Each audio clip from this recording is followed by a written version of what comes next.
Amos Kimomi Nyaribo, the governor of Nyamira County, was the requisite threshold for passage of a motion for the removal of a governor from office by impeachment, being 2/3 of the members of the county assembly, as provided for in section 33 of the County Governments Act and Standing Order 62 of the Standing Orders of the County Assembly of Nyamira, is 24 of the members of the County Assembly, and was not met.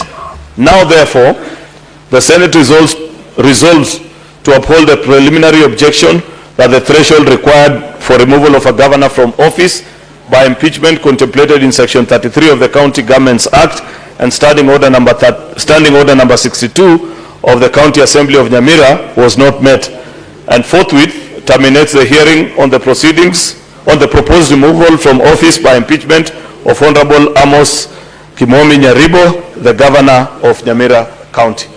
Mr. Speaker, let me first take time to explain what this motion means.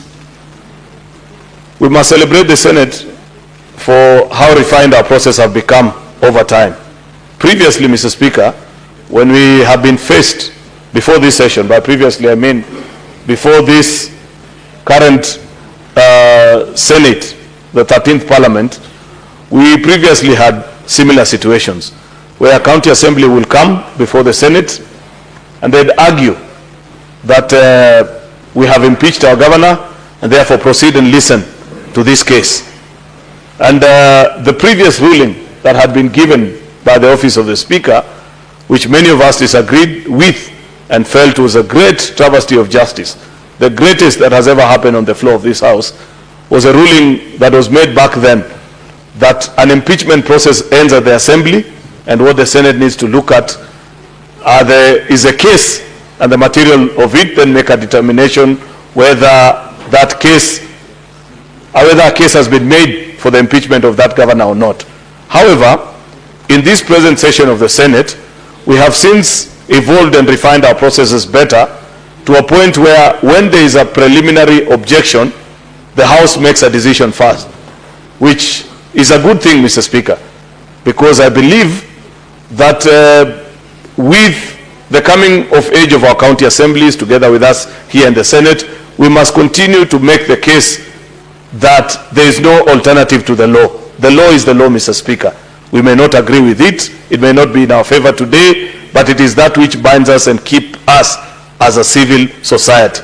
Anything in the absence of the law, Mr. Speaker, is anarchy. And in the rule of the jungle, it favors nobody. Those in power today or those that don't find the favor of the powers that be. And therefore, we must continue to make the case that in looking into the proceedings such as this, we must first satisfy ourselves as a House of the Senate that the process and the procedure went in tandem as ascribed and prescribed in law, Mr. Speaker. Section 33 of the County Governments Act, you'd believe that a plain reading of that section of the law, Mr. Speaker, is something that everybody can easily interpret. In fact, earlier today, while listening to the proceedings, Mr. Speaker, I walked over to the clerk and asked them that what happened to what we used to have back then called the Legislative Summit. I remember attending it 2016 and the subsequent years, because it used to provide a very good forum for exchange of ideas on procedure and processes between the Senate and the 47 county assemblies, Mr. Speaker. Because looking at this case, looking at the case of the two impeachments by Kericho, looking at the Isiolo case, it is clear, Mr. Speaker, that there is need for this House, as a House that protects the interests of county governments, must set in law the procedure and make it black and white clear to our colleagues from the county assembly of what is it that the Senate considers to be a foolproof process of the impeachment of a county governor, which when you undertake and you bring it here, we go straight to the process of listening to what your dispute is. Therefore, Mr. Speaker, this is not to tell the people of Nyamira through their representatives that there are no issues in Nyamira.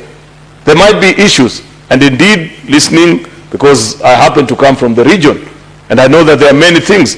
Remember, Mr. Speaker, in this House, we've entertained and even listened and tried to reconcile two factions of the same county assembly that were sitting in separate parts of the county, Mr. Speaker. That tells you that there is a problem in that county.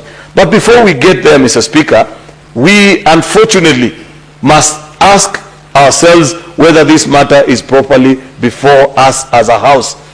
That is a question, and the